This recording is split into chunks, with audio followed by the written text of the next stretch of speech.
Hey, I'm Mike Matthews. This is Muscle for Life. Thanks for joining me today. And hey, real quick, if you like what I'm doing here on the show and you want to help me and never miss an episode, subscribe to the podcast in whatever app you're listening on, because it helps boost the rankings of the show and helps other people find it, and it makes sure that you get notified when I publish a new episode. And so what are we getting into today? Well, this is one of my infamous, maybe at this point, rambling philosophical discussions with the one and only Pat Flynn, who hasn't been on the show in some time. And we had an outline that we promptly diverged from, and we ended up talking about social pressure in science, conspiracies, consent, the nature of evil, and more. And as always, I lean heavily on Pat and like to hear his thoughts because of his background in philosophy and theology and his formal training. But I do always try to add a little bit of my own flavor and flair to the discussion and try to help us wade through some of these ideas as best I can. And sometimes that is just asking a good question or two. And if you're not familiar with Pat, by the way, this is Pat Flynn from Chronicles of Strength, and he's someone who is known for his kettlebell prowess, at least in the fitness space, but he's also a podcaster, The Pat Flynn Show, an author of several books, and although he probably wouldn't like the term because he would think it sounds pretentious, a philosopher in his own right, again, considering his formal training and a lot of his writing, as well as some of his academically published stuff. So as always, I hope you enjoy the conversation.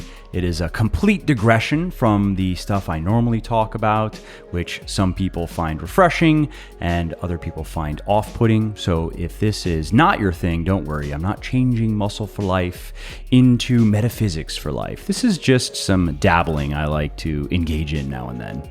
Also, if you like what I am doing here on the podcast and elsewhere, definitely check out my sports nutrition company, Legion, which, thanks to the support of many people like you, is the leading brand of all natural sports supplements in the world. And we're on top because every ingredient and dose in every product is backed by peer-reviewed scientific research. Every formulation is 100% transparent. There are no proprietary blends, for example. And everything is naturally sweetened and flavored. So that means no artificial sweeteners, no artificial food dyes, which may not be as dangerous as some people would have you believe, but there is good evidence to suggest that having many servings of artificial sweeteners in particular every day for long periods of time may not be the best for your health.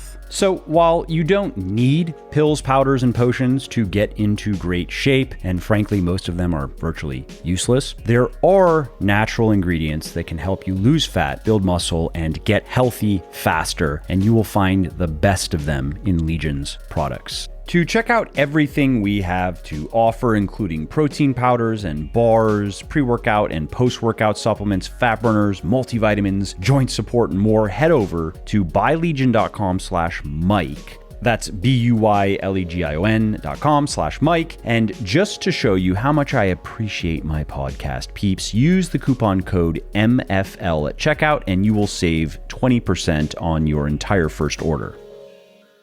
So, hey, man. Good to be back on the Mike Matthews Show.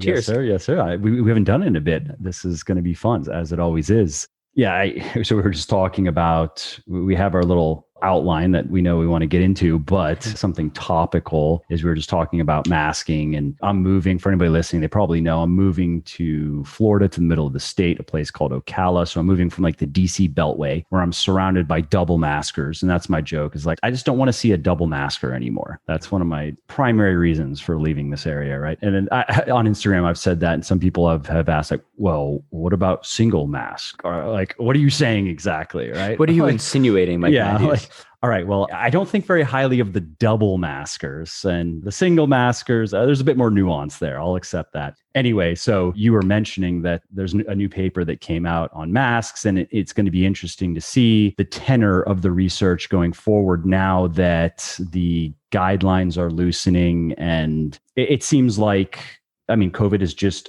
it has less political capital now than it did, particularly before the election. Right. Yeah. So this paper, real quick, its conclusion is that mask mandates and use are not associated with lower state level COVID-19 spread during the COVID-19 growth surges, which is exactly consistent with what we see in the charts, right? Is like, if you just line up all the charts of different countries, and you can even break it down into counties, like try and get the very, most comparative regions. I've done this on my website. And if you remove any information of like when mandates went into place or which place even had mandates, nobody would be able to get it right?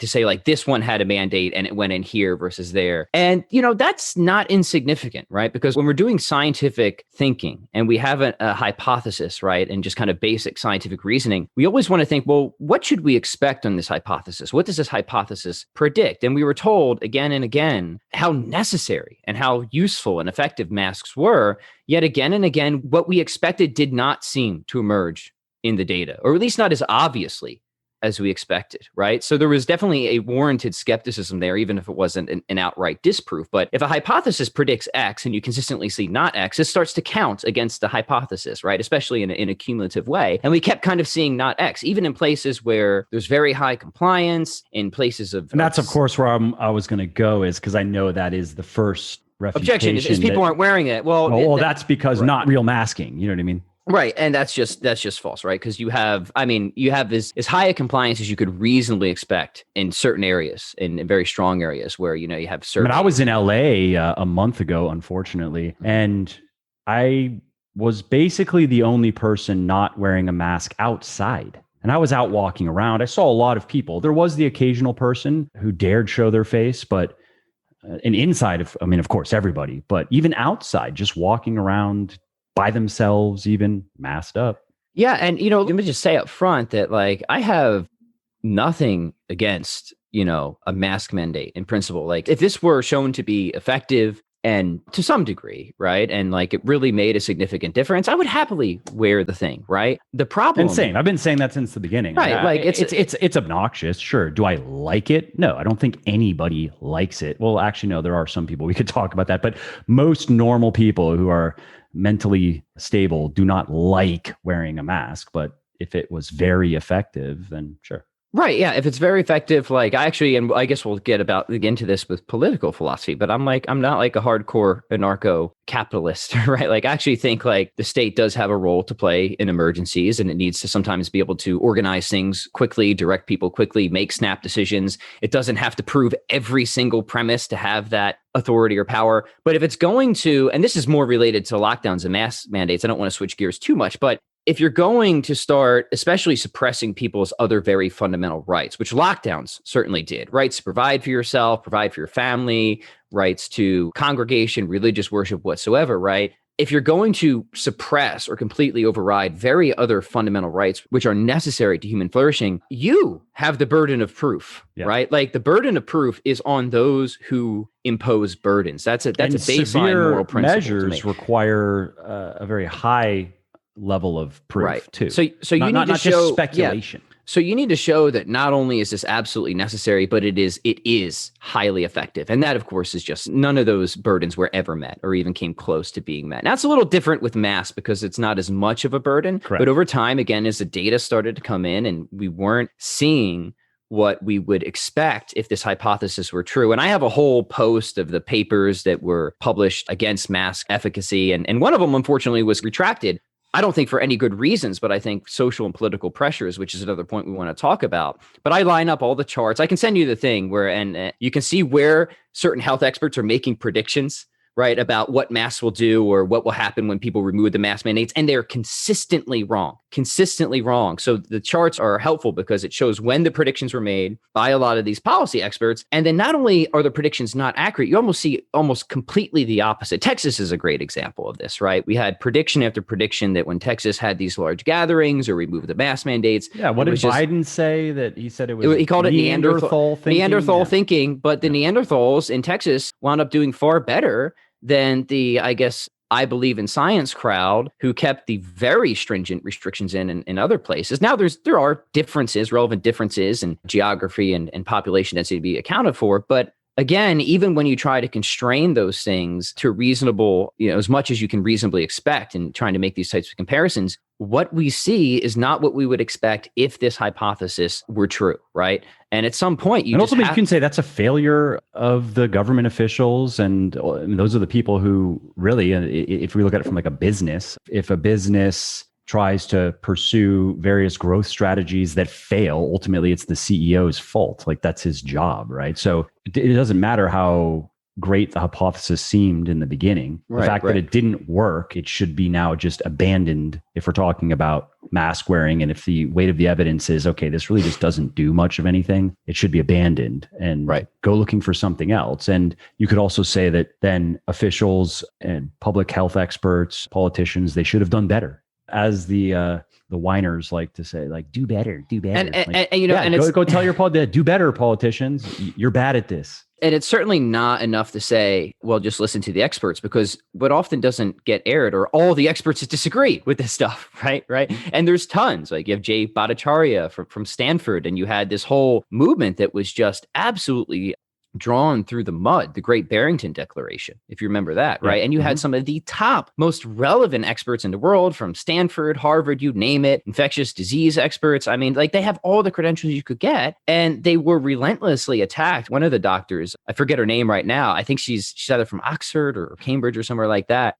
One of these, mainstream magazines, Huffington Post or Politico, like went after her and called her like a right-wing libertarian. And she finally like defended herself. She's like, I'm on the left. Like, what are you guys talking about? Right. It's like, so you have all these ad hominems and attacks against these people who were just coming from very different political perspectives, but questioning all the different policies, especially the lockdowns. They were arguing for something called focus protection and saying the lockdowns are absolutely ridiculous. There's no reason we should be imposing this. There's no reason to think that these would work. There's lots of reasons to think that they're actively harmful in many ways, and we should do this measure that they called focus protection. Again, I remember 6 months ago when I would mention that position, right? That what are the costs of these lockdowns? Not just economic costs in abstract numbers, but like what are the human costs? And you could run through the 5 to 10 different rather alarming statistics of things that have skyrocketed through the lockdown, suicide, alcoholism,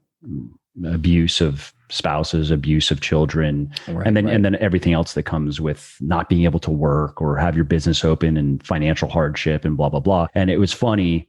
I just call them ditto heads.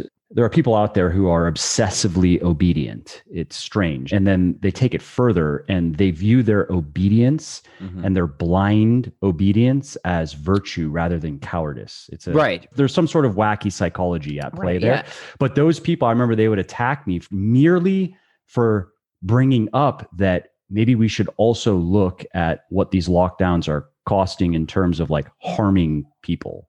Right. And here's the thing with that often gets overlooked. Well, first off, there have been a number of studies published against lockdowns. Like The Lancet has a study where it found, and I'll quote here, government actions such as border closures, full lockdowns, and a high rate of COVID-19 testing were not associated with statistically significant reductions in the number of critical cases or overall mortality. Another good study, one of the best ones I think done on this from Frontiers in Public Health, quoting, stringency of the measures settled to fight pandemia, including lockdown, did not appear to be linked with death rate. You have one from Tel Aviv University, quote, we would have expected to see fewer COVID-19 fatalities in countries with a tighter lockdown, but the data reveals that this is not the case, right? So again, we have a hypothesis, it predicts X, we see not X. You don't have to be a specialist in, say, virology to understand basic hypothesis testing. That's something I've tried to get across to the general public, right? Like, it's not enough to just like punt to areas of technical ambiguity. Like, you're not a specialist here to understand what a hypothesis leads you to expect or what a hypothesis predicts and what the data models. Remember shows, the models that were used to justify models, man.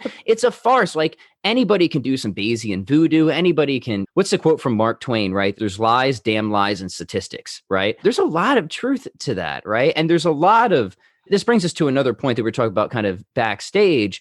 There was a paper that was published last year. It was a good paper, and it was on the idea of a Castro consensus, right? And the idea of a Castro consensus is this phenomena that affects a lot of areas of life, but it affects academia, it affects the sciences. And the idea of the Castro consensus is that if a consensus is there, but it hasn't really been reached by independent free inquiry, then we have every right to be suspicious of it, especially if the consensus is on a topic that bears in significantly to areas of significant social or political consequence. And this makes obvious sense, right? And they make that case mathematically rigorous in the paper. I'll send any papers I mention here, I'll send you, Mike, if you want to link it in the show notes for people afterwards. But I mean, that's just basic common sense, right? If there's opportunities for social agenda pushing, reform, if people want to call it that, political opportunities, and you can get public sway by having influence in Power. various intellectual spheres. If it leads to, right? to power. Yeah, social pressures, that's another big one. I mean, you talk to people who are in the field. So I'm in philosophy, right? And like, I'll tell you that like there are social pressures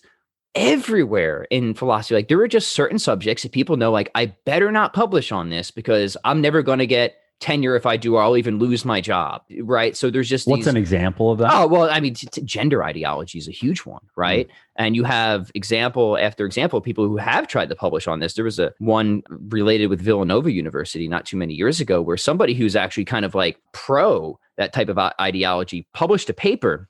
And the paper was essentially a reductio without trying to be, because it was saying, well, in general, the paper was saying, it seems like any arguments that you could use for somebody to be able to switch their gender might also apply to somebody being able to switch their race, right? So why would it and of course, the narrative wasn't ready for that, right? So the mob descended, came after not just the paper itself, but the editor of the journal. And the editor was, if I have my facts straight still, was the lady at Villanova. They tried to get the paper retracted. They may have succeeded. They tried to get her resignation. I'm pretty sure they did succeed with that. Wow. So whoever thinks that what goes on in academia, how does that lead to resignation? I wonder that sometimes. Well, I mean, part of it. What prevents these people from just being like, no, I don't care. I'm not stepping down. Well, I mean, part of it. I mean, think of it in kind of the online world, Mike, where mobs ascend on Twitter mobs. And just ignore them, though. And yeah, we know that, but most people are supremely intimidated by this. It stresses them the hell out. Okay. And they're like, I never want to go through that mob again.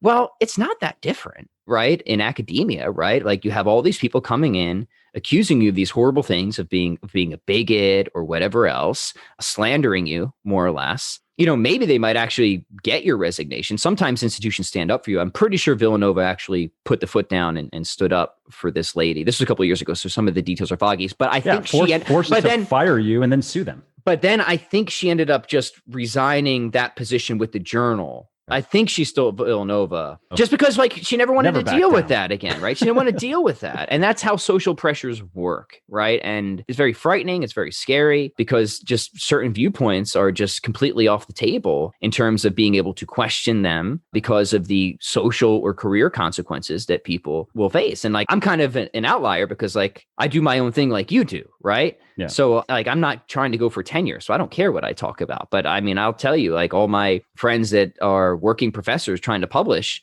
there's just certain things that they won't touch, even though they might want to, or they think it's important because the social or career consequences that will come with it. Right. Which, I mean, I understand to a point. You have to weigh what's going to come of this, right? Versus maybe getting tenure. And then you have more options now too. Well, not everybody's a Jordan Peterson. He's kind of an anomaly because he's somebody who the mob did come for when he was a professor. I don't know if he's still a professor or not, but fortunately for him, he kind of like brought him to fame. Yeah. But most people that happens to, they lose their position or whatever, and then they just fade into obscurity, right? Like not everyone's going to have that Jordan Peterson effect. Yeah, of course. Well, I think what we should do is hard segue here into hard. What we're going to talk about is not exactly, I don't think they're exactly popular ideas these days. We threw a bunch of stuff out there. I know this is a highly sensitive topic for people. So if anybody wants to just read through, like I said, I have a post on my website, Chronicles of Strength, and it's called Lockdowns Are Not the Solution and Gyms Are Not the Problem. And I include the papers that I've talked about here. I include all the different data.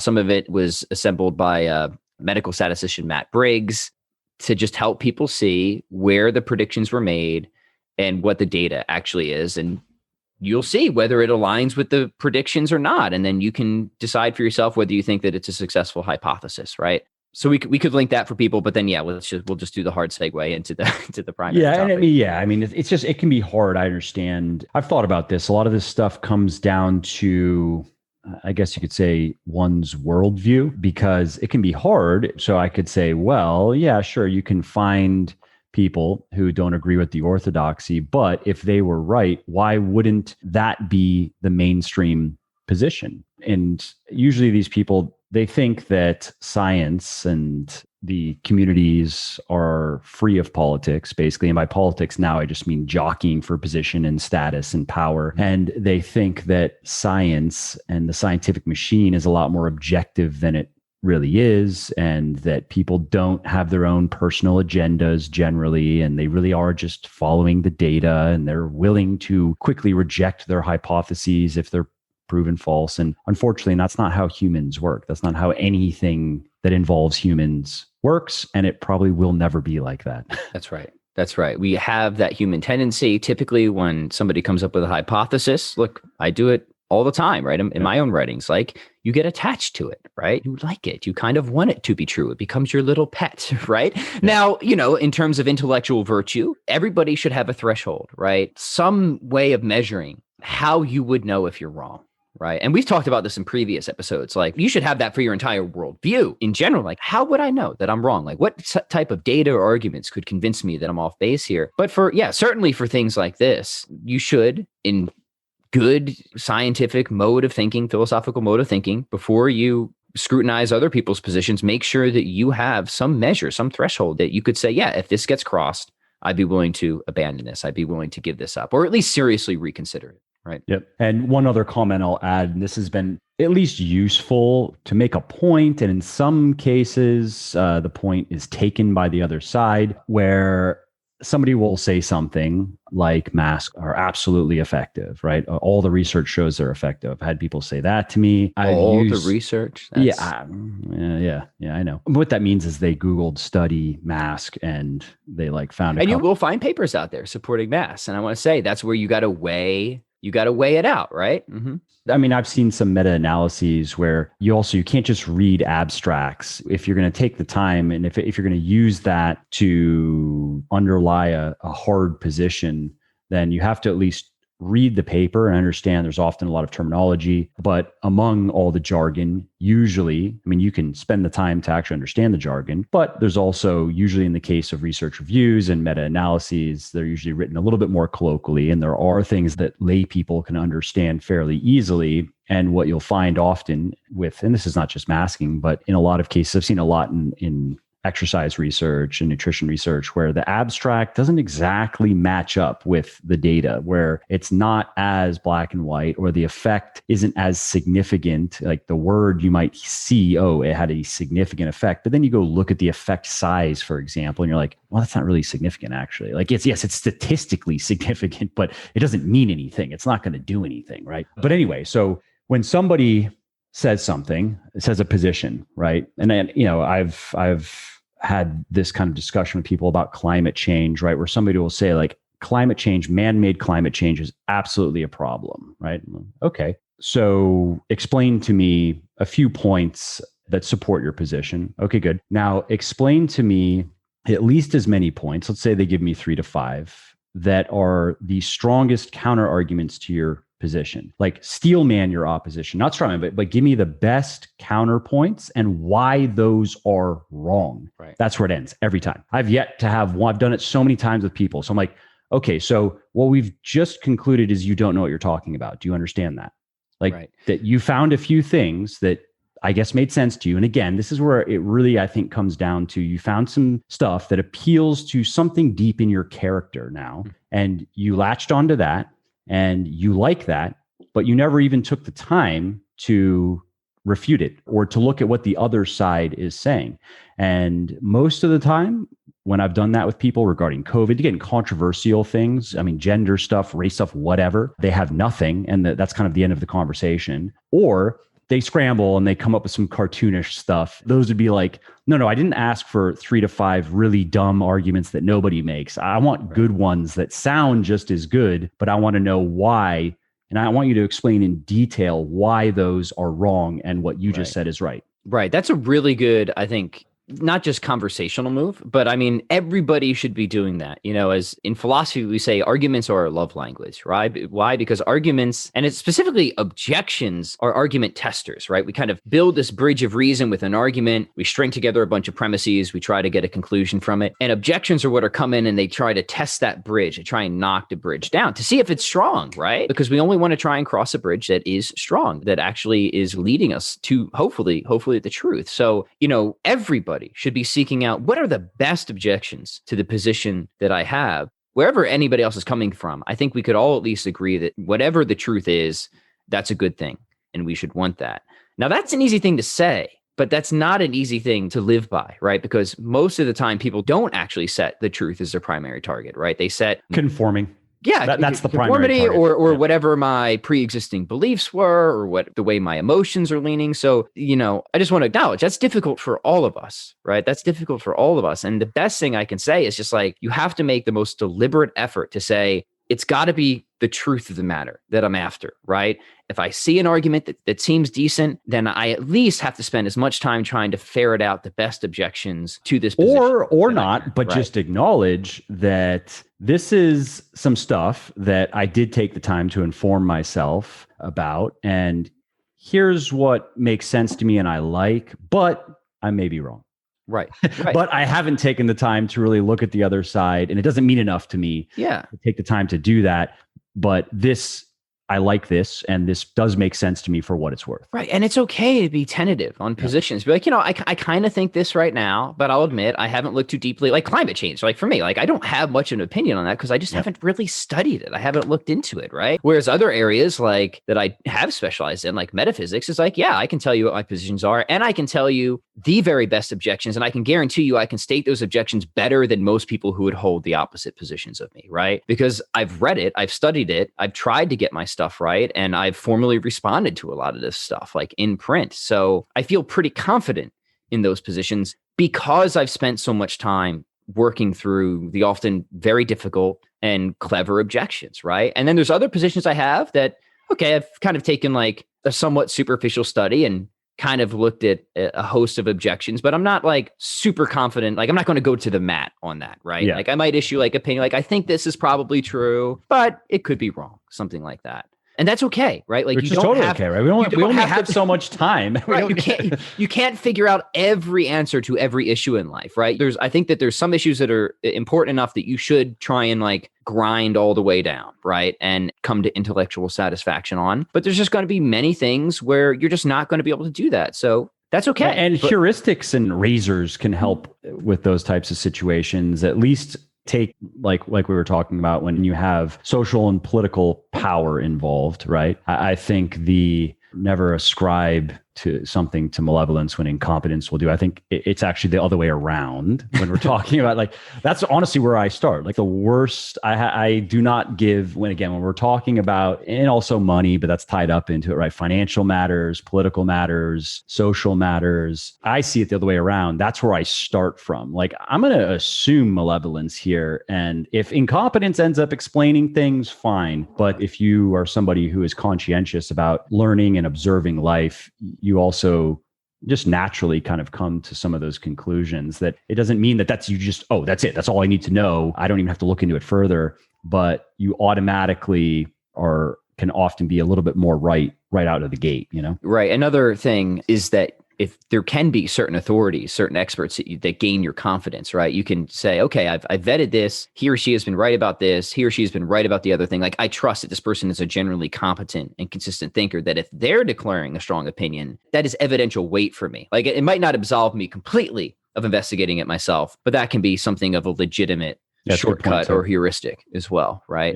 Yep. I would say, right, where if I think about that, so if somebody has proven to be right several times, it can't just be with one thing, I would say.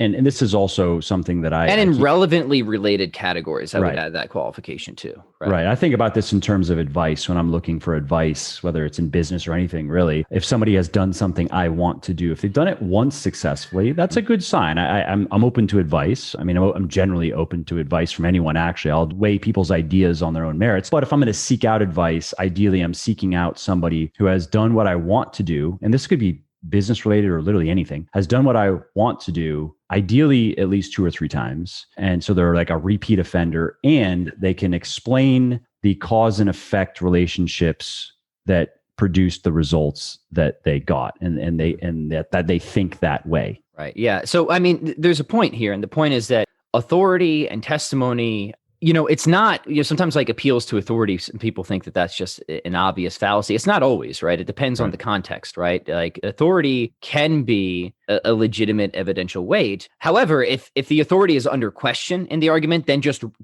reappealing to the authority, that's a fallacy, right? Right. Because then you're just reasserting or assuming the thing that is under question, that is being argued about. But in general, we all rely on authorities and testimony all the time on like really big things too. Like I wasn't there. Well, I was there, but I don't have it consciously recorded when I was born, right? But I think I was born in Delaware County, October 24th, 1989. And I take that on pure authority, right?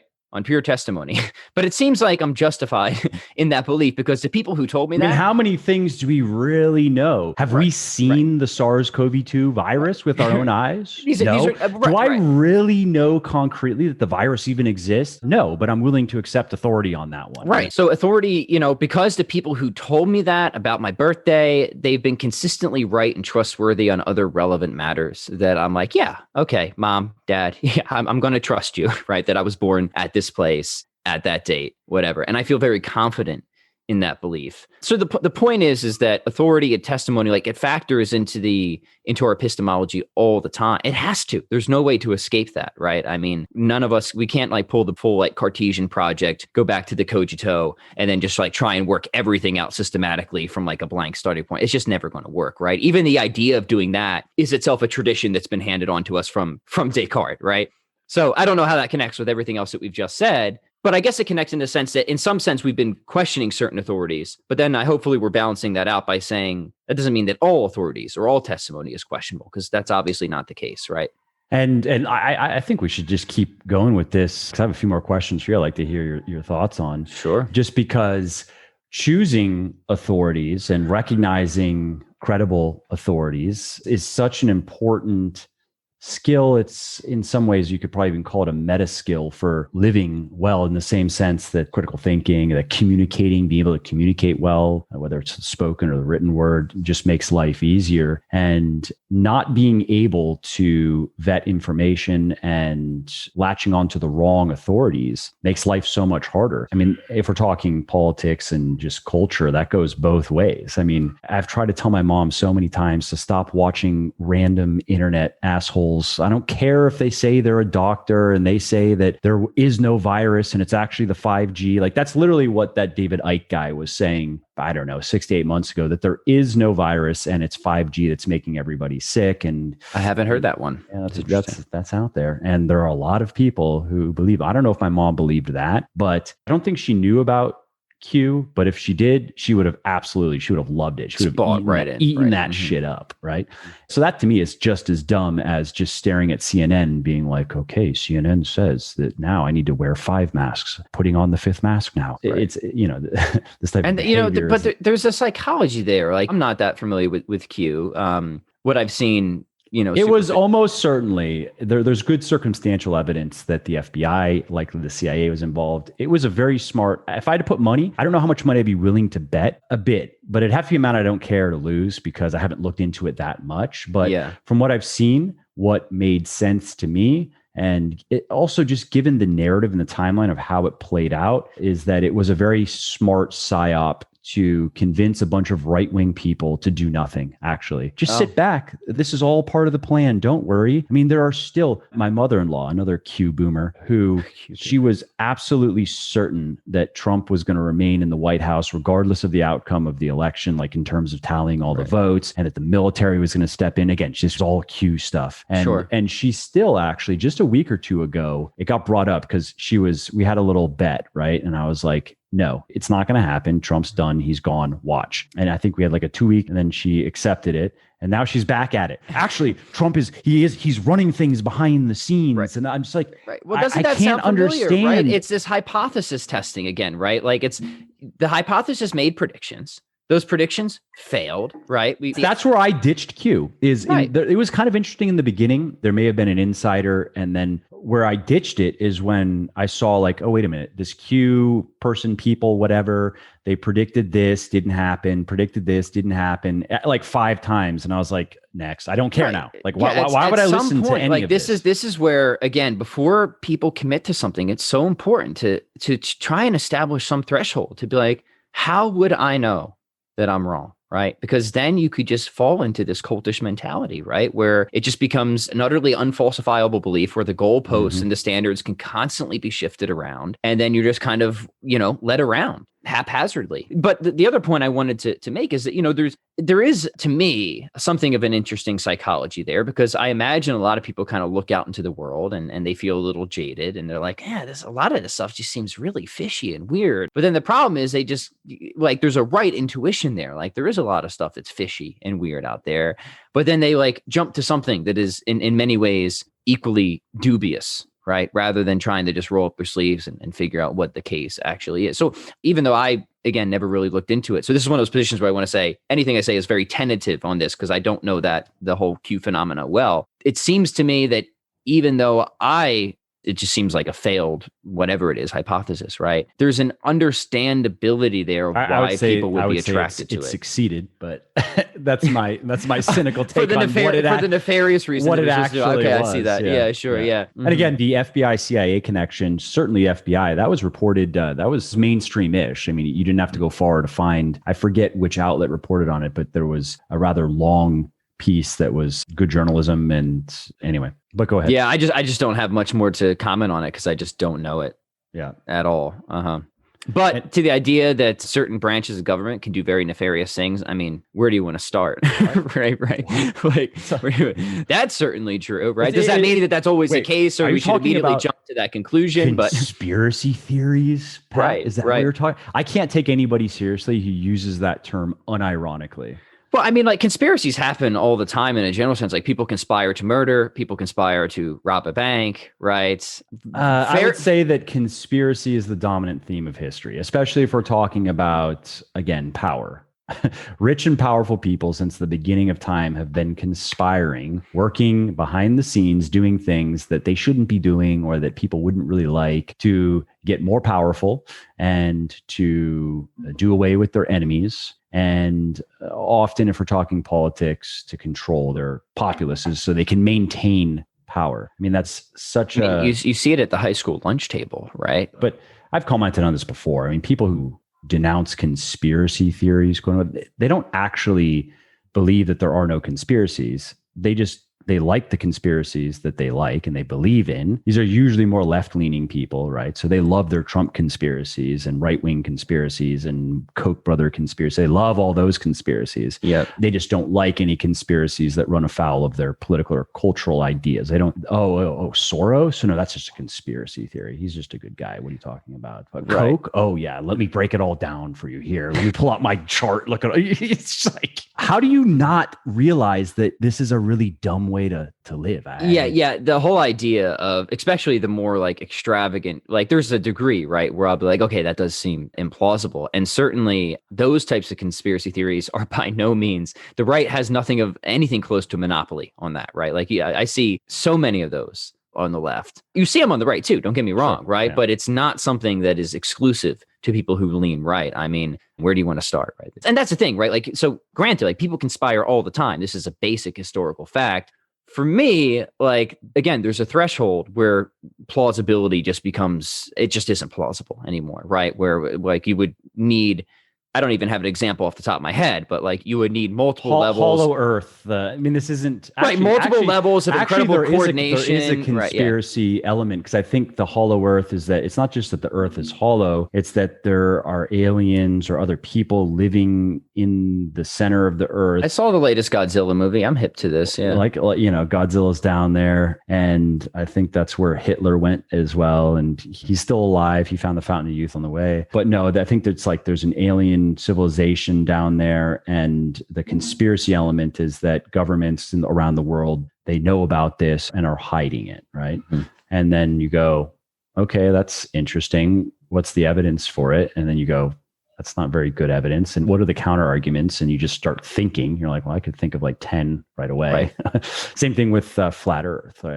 Right. Yeah. Flat. I've had like maybe when I first one heard it, I was conversation. like, okay, I don't know. Well, let me hear the argument. What's the argument? And I'm Right. like, that's not a very good argument. And then let me hear the counter arguments to the most obvious stuff. Like, okay, what about all the space footage that we have? Like, what about SpaceX with the little car and the guy? And oh, that's all faked. Okay. So everyone, all government agencies around the world, private people, corporate, they're all in on all the astronauts. Right. It's that massive and then that's coordination element that where it really starts to strain a lot of these. Yeah, and I'm done with this now. I don't even need to know anything else. Right. The other thing, Aristotle had arguments against flat Earth too. So it's not just modern science that helps to debunk that. So if anybody's interested, you could go back and see Aristotle's thoughts on some of that. Mm-hmm. If you like what I'm doing here on the podcast and elsewhere, definitely check out my sports nutrition company, Legion, which, thanks to the support of many people like you, is the leading brand of all natural sports supplements in the world.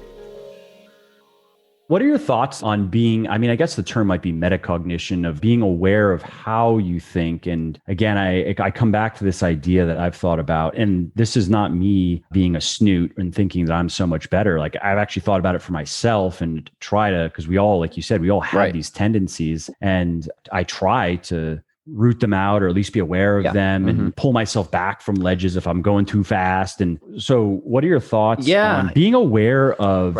Again, I think where a lot of this comes from is, just for example, is if somebody is generally a fearful person, they're just a worrisome person, and they have a lot of anxieties about the world and their life, and they don't feel very strong individually, right? Then that person, I would think, is going to be psychologically prone to wanting to just fit in. Like, they just want to be part of the herd. They want to feel like they have that protection. The mere thought of breaking with orthodoxy or officialdom makes them uncomfortable. You know what I mean? Because again, and this is just a random hypothesis of mine. I'm just making an example that there could be a connection there. You know what I mean?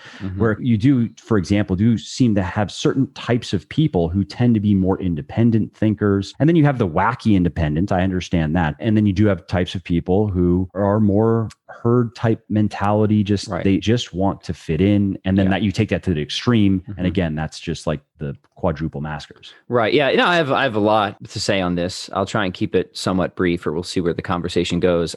First off, you should be aware of the phenomena which is known as motivated reasoning, right? Motivated reasoning is just, we want to believe something, right? And we go out and we engage in confirmation bias and try to gather anything that will support that belief, and kind of like look away from anything that won't. Like, that's something that's well documented. The ironic thing, however, about this is that the studies that have been done on this actually show that being more educated does not help. And in fact, it makes it worse. Like, so it's just a funny thing. Like, people who are more educated and think that, well, I'm educated, so I'm not going to engage in motivated reasoning, or sometimes the ones who do it the most, right? And why? Why would they do that? Well, they think, well, I'm intelligent, right? Of course my positions are correct, right? There's this kind of like... I have a PhD. What do you mean? I've got a PhD. I couldn't be wrong about something. So it's this very ironic finding, but also ironic, but not entirely surprising, right? Again, there's a danger zone there of probably, I would guess, it's middling IQ and essentially somebody who is overeducated for their level of intelligence. And again, I don't say that implying anything about myself. I've not even taken an IQ test. I don't know. I'm probably okay. I'm probably like not great, not bad, whatever. So that's not what I'm trying to imply. Right. But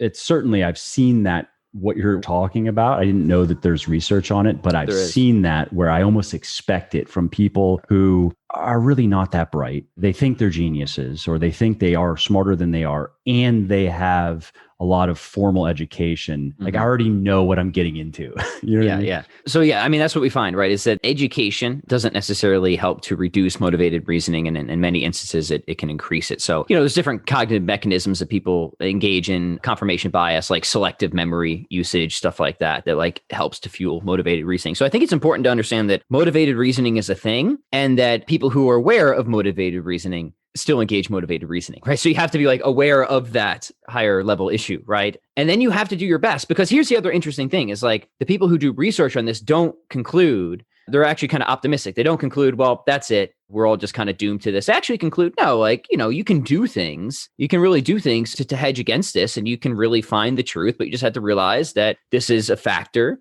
that's at play. And as long as you're attuned to that, and like really attuned to it, not just being like arrogant about it, but really attuned to it, and that it affects everybody and it will affect us as much as it affects the next guy, then you're going to be better off, right? So that's one thing I would say. Be aware of that it's a thing we all engage in, and education doesn't seem to make a difference there, right? And there's another point, like intellectuals, they do get kind of snobby, and in a sense that like there's almost something of an air or prestige of like not believing what the common person believes, right? So, I mean, take any just strange voodoo that's out there in academia today is of this nonsense beliefs that very highly educated people ascribe to, that, your common, man or woman on the street would say that just sounds like nonsense to me. And I would argue it is nonsense, right? But there's this kind of arrogance, right? That comes with higher levels of education if you're not aware of it.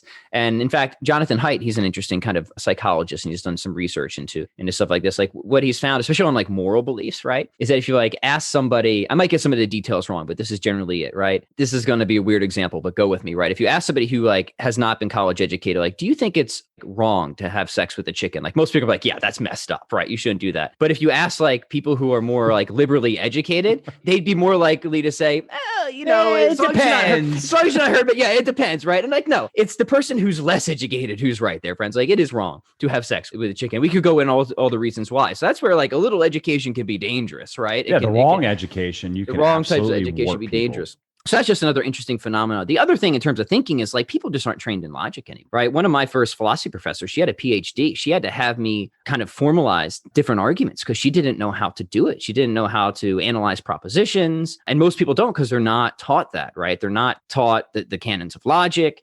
They're not taught the differences between material and, formal fallacies. And they just don't know how to think because that's what logic is. Logic is really the study of the structure of thought. Thought actually has a structure and we can analyze that. And the idea of logic is of studying logic is really, the way I think about it, is not to just be like some snotty brat on the internet who says, well, you're committing this or that fallacy, right? Like that's a person who reads like one post on logic and then thinks that they find like the one fallacy they learned in like every Facebook thread. Don't ever be that person, right? It's really annoying. Well, that's the fallacy of composition. Ugh. No, the point of logic is just to make sure you don't fall for bullshit, right? It's develop a more shock-proof bullshit detector. So that way you can say, okay, your premises here, they seem plausible, but your conclusion still doesn't follow, right? And you can really analyze and dissect what's being put out there. Even if you don't have technical expertise in an area, you can still analyze the formal structure of an argument somebody's making. And so like, yeah, even if I grant the steps in their argument, this inference is still invalid, for example. So nobody should buy this conclusion off the steps they gave. Or you could come to another position where it's like, actually, this inference is valid, and I'm not sure about the premises. So now I need to like roll up my sleeves and try and figure out if these steps, if these premises are actually true, right? And so it's this sort of massive failure of people to learn just basic logic, to learn proposition types, to do their Euler circles. Like this should just be like elementary school stuff, right? But most people don't even learn it in college. This was at one point, I mean, this was the beginning along with grammar and rhetoric, right? That's right. The beginning. The trivium, it used to be called. Yeah. Uh-huh. Of education before you moved on to what was it? Quadrivium. Yeah. Yeah. Where you started to learn at that time. I forget exactly what it was. You probably know, but it was, that's where you get more specialized. But at first you learned how to think, you learned how to communicate, you learned, I believe it was Latin at the time, right? But like the structure of language. Right. Mm-hmm. So, I mean, that's the other thing. The fact that fell out, you would think that would not be removed from education, that we would have expanded on that and that we would have taken that original trivium and turned it into something, and we're talking about hundreds and hundreds of years. It should be a very well-oiled machine. It's foundational. It's foundational. Logic is foundational, and it's absolutely absent. It should be something probably at this point that we've figured out how to start teaching at the earliest possible age. And of course, then it would progress in complexity as you get older. But instead of that, no, it's just gone. Right. And there's so many things where I'm just like, and really, am I supposed to believe incompetence? Really, am I supposed to believe that's just a coincidence? That just happened?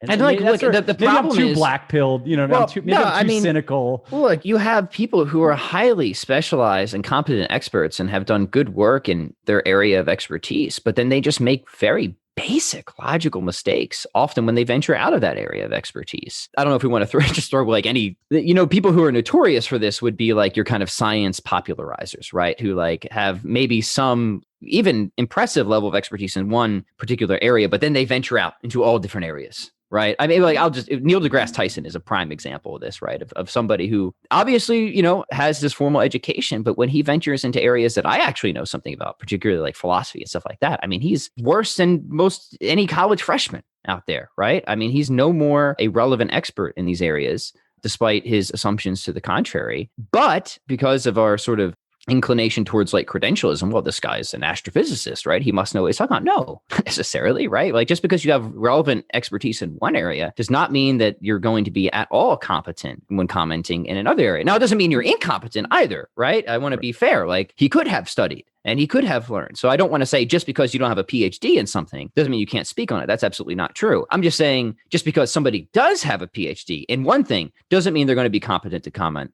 on all things. And you just have to find ways of trying to analyze that. And the best starting place for that is just to have a basic command of logic, right? Because that's going to help you sniff out bad arguments from otherwise impressive, well-credentialed people, which they're ventured all the time, right? What are your thoughts on developing like something else I've thought about, because a lot of what we're talking about is tricky, and these are all human inclinations that we all have, and we all engage in undesirable activities along these lines to some degree. Even if we're pretty good at catching ourselves, we still have to catch ourselves.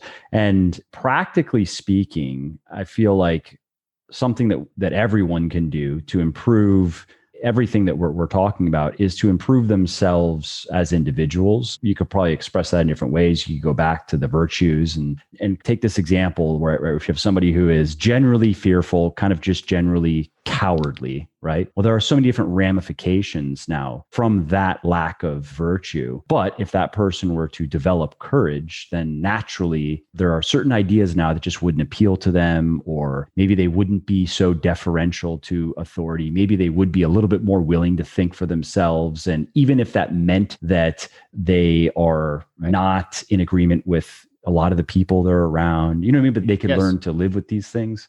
Does that make sense to you? Yeah, no, it does. So courage, I mean, it's a virtue. What's a virtue? A virtue is a perfection of our power, to go back to Aristotle, right? It's something that perfects us or completes us according to the type of being we are, being rational animals, right? So it's really good for us to be courageous, because this courage is going to help facilitate our flourishing as the type of animal that we are. And for Aristotle, a virtue is always a golden mean, right? It's that sort of moral sweet spot between an excess and a deficiency. So if we just take courage, what's the excess? Something like recklessness is the excess, right? Just like rushing into any dangerous situation because it's exciting or something like that, but it's really stupid to do it, right? So that's a vice, right? That's not courageous. The deficiency, the obvious one, is cowardice. And for Aristotle, there can be an asymmetry, right? Like it can be more likely that somebody in relation to a virtue will fall into a deficiency than an excess, which is obviously true, I think, for cowardice, right? Like you're probably more likely to see cowardice than recklessness more often than that. So, courage is kind of contingent upon the cardinal virtue, which is prudence. And prudence is just practical wisdom. It's kind of like moral street smarts. You think of like prudence as having three faces. One face is like looking to your experience and your education and your learning. Looking backwards, one face is facing forward to the here and now. What's the situation? What are the contingent facts about it? Sort of considering all the relevant factors that should go into your moral decision making. And then one face is looking forward to, what is the outcome that I'm intending? What kind of future do I want from this? And that will determine, you need prudence to determine whether a particular action would be courageous or stupid in a particular situation. I don't know if this is answering your question, but we can keep talking about it if we want. I mean, so for example, like if I'm in a situation, right, and I'm like, outside of a movie theater, and I see some kind of skinny dude like beating up an old woman, taking her purse, and like it's clear that this man's just assaulting this woman. He doesn't seem to be armed. I'm kind of strong. I'm trained in martial arts. I know that no police are probably going to get here in time, and this dude might kill this woman, right? It might be the courageous thing for me to go and refrain this man, right? Like put him in a chokehold or something and try and save this woman's life. However, flip some situations around, right? Because that's what prudence would demand of me in that situation. Like I seem to have the requisite skills. It's like this woman's life is in serious danger, and I think I have a really good chance that I could actually take this guy, and he doesn't seem to have like a gun or a knife or anything like that, right? Maybe that's not prudent. Let's just suggest that it is. However, if I see that this dude is armed, He's much bigger than me. I'm not trained in martial arts. And, it's not unreasonable to think that I could turn the corner and call the police or something like that. That might actually be the more prudent thing to do in a particular situation. So the point of like a sort of virtue ethics,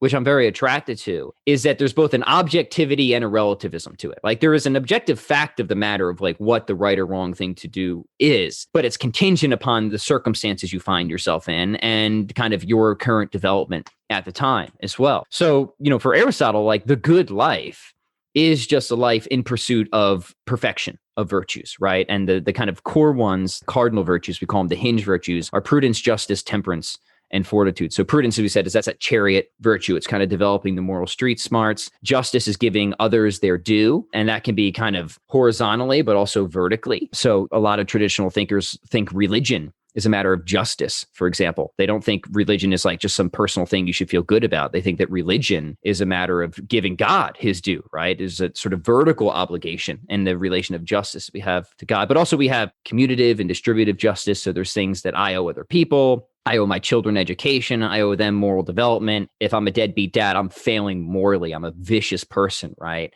And that's also kind of where rights come in. Like rights are claims you can make on other people to either leave you alone or do something. And positive and negative rights, this kind of ties into the liberalism thing that we wanted to talk about eventually. Like a positive right is an active claim you have on somebody. Like my children have a positive right to demand services of me, that I feed them, that I teach them, that I help in their moral development, right? And if I don't do that, I am violating a right of my child, right? So this is part of why I've moved away from libertarianism, because I actually think positive rights are a thing. So that's justice. What do we talk about? Prudence, justice, temperance, and fortitude are going to be appealing to your exercise audience, right? Because temperance is kind of like, using reason to kind of rein in the appetites, right? We have appetites that are pulling us in many directions, and sometimes they can pull us in directions we know are really not good for us, like becoming gluttonous and stuff like that, right? So temperance is that sort of that virtue that in application with prudence reins in the appetites in a sense. And fortitude, so like think of temperance as fasting, right? Fortitude then is pushing through a hard workout. That's engaging in the stuff that you know is tough, that you know is difficult, that you know is arduous, and maybe even long lasting because it's really good for you. I sometimes think of like fortitude is kind of like grit.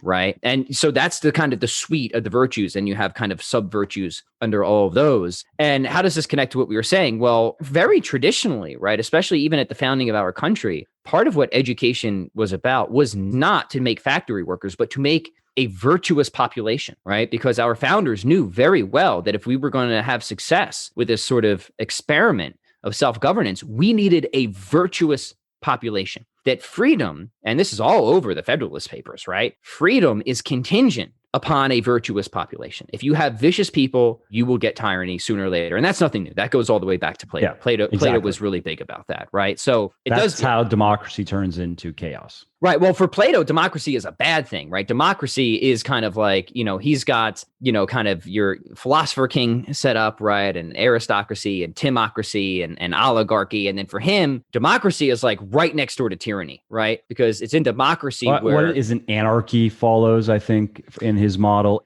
And then it recycles anew. You know this better than I do. I just may be remembering wrong. Yeah. So for him, at least when he talks about democracy, obviously there's category shifts between how Plato was thinking about that way back then and how we think about democracy now. He's thinking of democracy as kind of like a population where people are really just run by their appetites and reason has completely left the scene, right? So he kind of thinks of the state analogous to the human person in certain ways. So for Plato, there's kind of like three aspects of the human psyche. There's reason, spirit, and appetite, right? So reason's our highest power.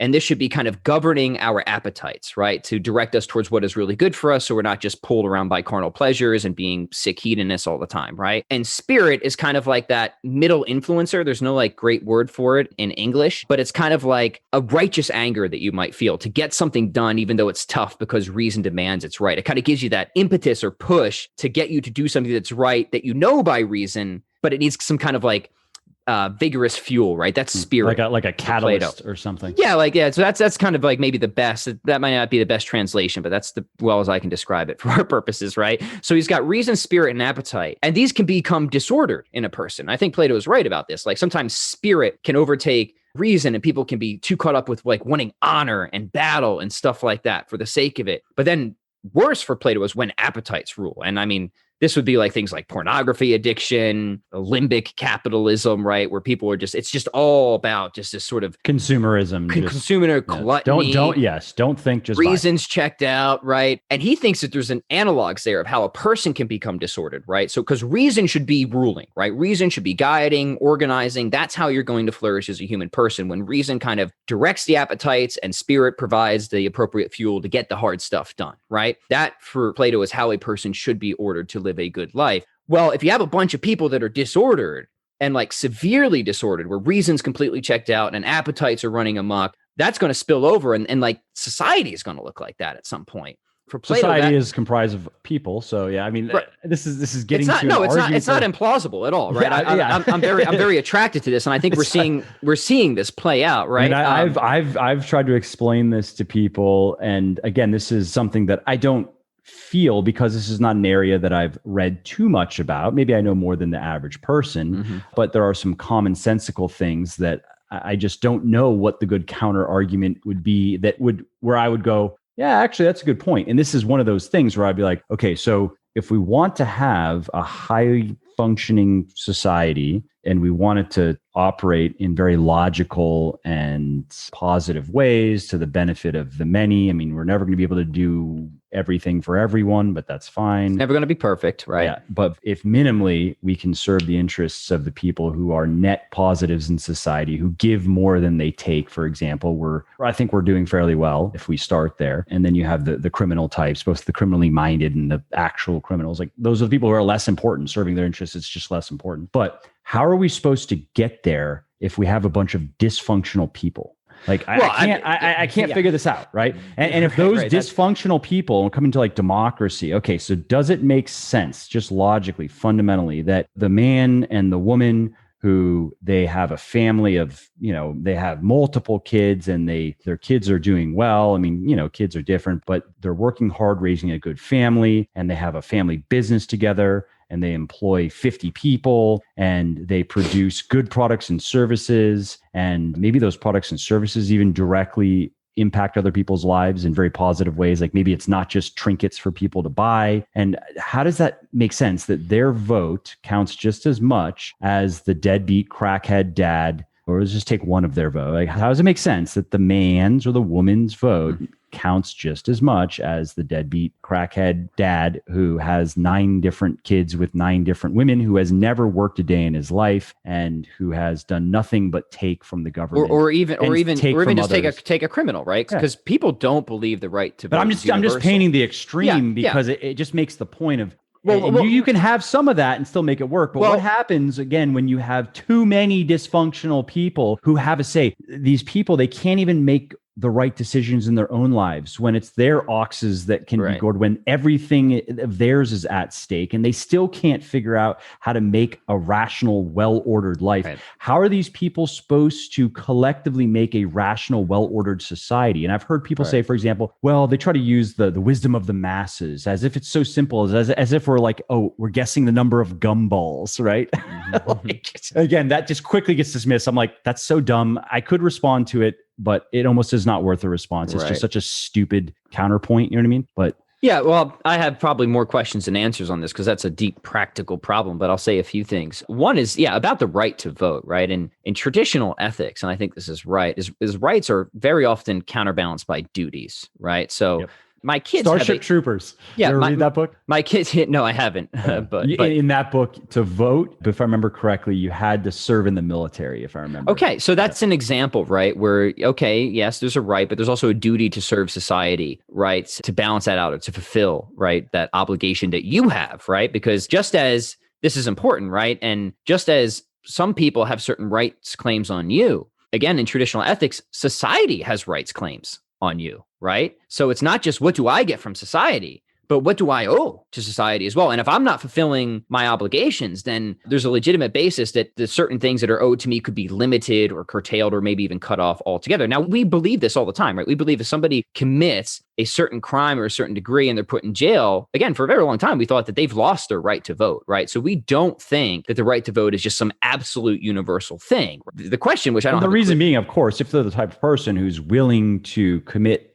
that crime and willing to impose that cost and harm another individual in that way, we probably don't want them to have a say in how society is run. Yeah, especially if they want the destruction of it, right? It makes very good sense, at least there. Now, where is that obligation that you have to society to get the right to vote? I don't have a hard and fast answer to that. I mean, there's things out there like, should you have to complete high school first? And if what if it were tied to, and really, again, this is something that I don't feel too strongly about. It's just kind of, these are for me just kind of fun thinking exercises. But what if it were tied to taxes? What if you had to pay taxes in 3 of the last 5 years? Mm-hmm. That's not an impossible. And of course, there would be exceptions for people who now they paid taxes their entire life, they're retired, whatever, blah, blah. That's not the point. We're talking, there are exceptions of the rule, but the rule being 3 out of the last 5 years, you have to have paid at least $1 in taxes. And well, you paid, maybe you got a refund, that's fine. But like, that means that you're working, for example.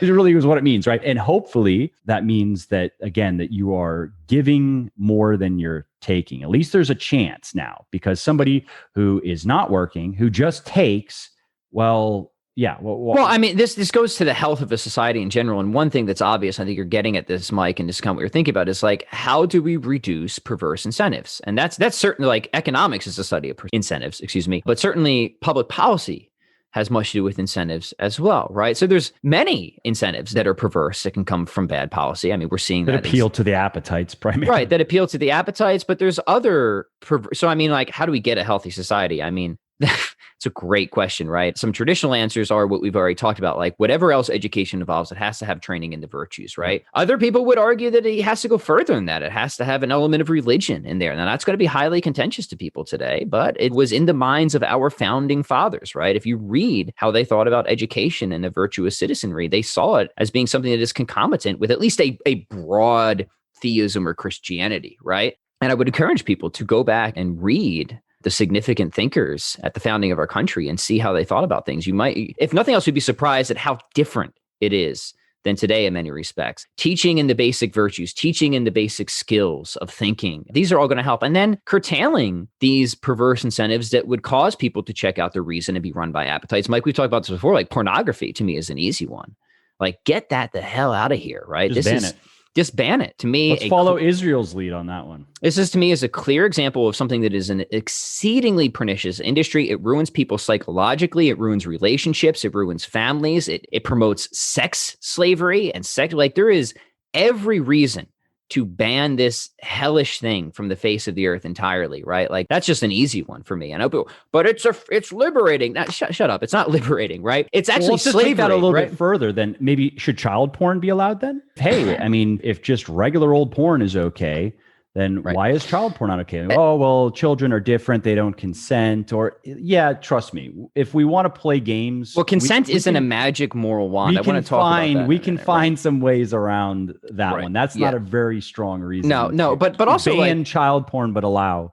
Yeah, let's do two things here, right? The first is that true freedom, I think I'm going to go back to Plato here, right? Like, if you're addicted to pornography, you're not free. You're a slave. Absolutely. You're a slave to your appetites. That is not freedom in the tradition, right? I know when I say the tradition, I mean like the perennial philosophy of like a broad tent Platonism, which to me is like, it doesn't even start with Plato, but it obviously includes him. I'm lumping Aristotle into that. Yes, I know they had many differences, but they're still under the same big tent as far as I'm concerned. Kind of like the acme of that would be like a Thomas Aquinas or something. So like in the perennial philosophy, freedom is really disciplining the desires to make the good at first accessible and then effortless, right? The real good, the true good. True freedom is disciplining your desires. I like that idea. To make the good at first accessible and then effortless. If you're addicted to porn and fast food, you're not a liberated person. You're a slave in all effective purposes, right? And that's kind of echoed by like people like Jocko Willink. He's just got like this book that's called Discipline Equals Freedom. That's the tradition, right? That's what they saw, that humans can flourish by perfecting virtues, perfecting powers, but that requires discipline. That requires negating options, saying no to things, right? Both individually and as a society to promote human flourishing. So I would just deny that this at all promotes a liberation, or if it is a liberation, that it's a redefinition of it and it's a kind I want nothing to do with, right? Or that anybody should want anything to do with. As as for consent, yeah, I mean, consent isn't a magic moral wand. Like, you can't reduce ethics to consent. Like, Mike, I can't consent for you to go drive my neighbor's car because I don't have that moral power to begin with, right? So consent is often question begging in these types of conversations because you can't just say that you can consent to do something wrong. Or if you did consent, that just because you can consent to something doesn't mean you should consent to do something.